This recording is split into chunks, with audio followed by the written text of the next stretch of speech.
Alan, let me begin with you. Last week, you bought Goldman Sachs, JP Morgan, Wells Fargo, and GE.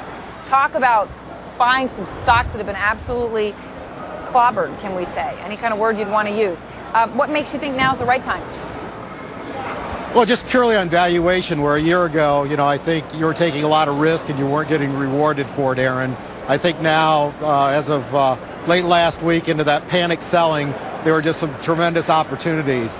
Not to say, it's a bottom or, no one knows, but I just think at those levels that you're getting an attractive yield, you're getting, valuations you haven't seen in years, and this is the upper echelon, the cream of the crop. And I think you want to buy quality when everything's gone down like it has. Welcome back to Taking Stock. Sometimes it pays to be a contrarian. At least it did for our next guest. About a year ago, he warned about buying bank and technology stocks. Instead, he was buying treasuries a year ago. But now, no more treasuries for him. He's going on a diet of bank and technology companies.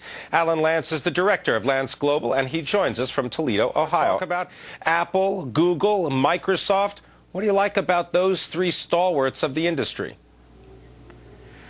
Well, exactly. They're great companies. I see Apple and Google increasing their market share during difficult times. No one knows how long this global recession will last.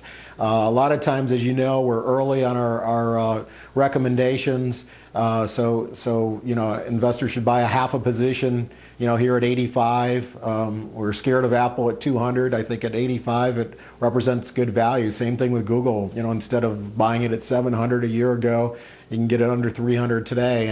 And I think over the long term, these companies will do exceedingly well. And Microsoft, I think it's a different situation. If you can buy at 18, 19 here, they're buying time now to get their house in order. Great balance sheet.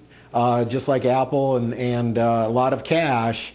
And I think, they were lucky in avoiding buying Yahoo at an excessive price. But now they can take advantage of the dire times and really get their house in order and set the company up, for future growth. And that's what we're looking at while investors are bailing out of these type of stocks. All right, so we go from Apple, Google, and Microsoft. Let me ask you about the financial world. I know you've been paying attention to what happens at Wells Fargo, JP Morgan, also Goldman Sachs. Is this a play on the fact that the government, at least so far, seems to indicate not letting any of these go out of business?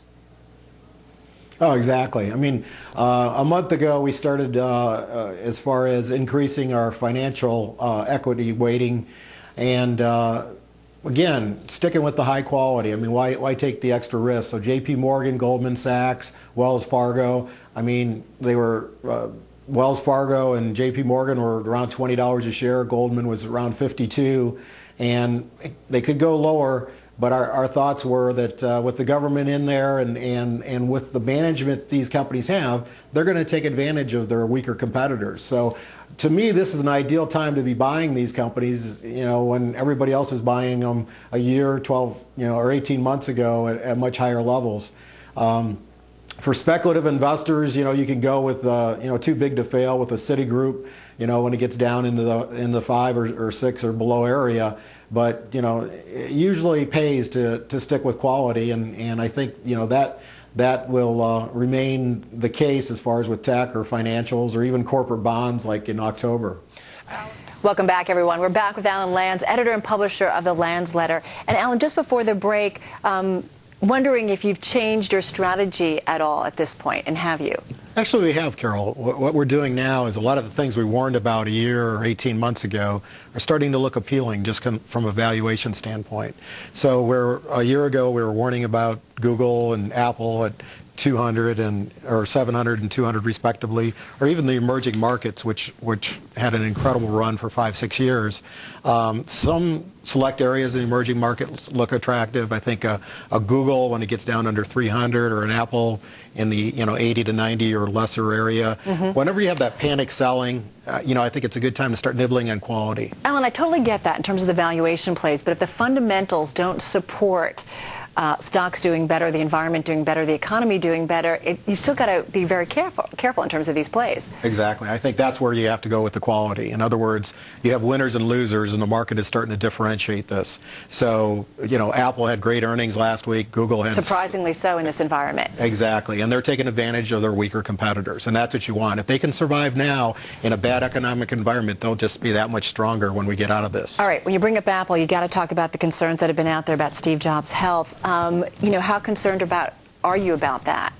Well, I'm concerned to a point where when that's brought up, we use it as a buying opportunity, because I think... Even with the company so closely identified, exactly. Or with the CEO, I should say, so closely identified with the company. Because it's discounted, and that's what I mean by buying. Is it really, in your view? When you buy it on weakness, yeah, I think, $200, 12 months ago, and if you can get it, 80 or less. And I'm not saying that that's the bottom. If his health, deteriorates, it'd be a situation where you might be able to buy it at 60. With that cash, I feel very comfortable that the people there can do a good job, and that Apple will live on.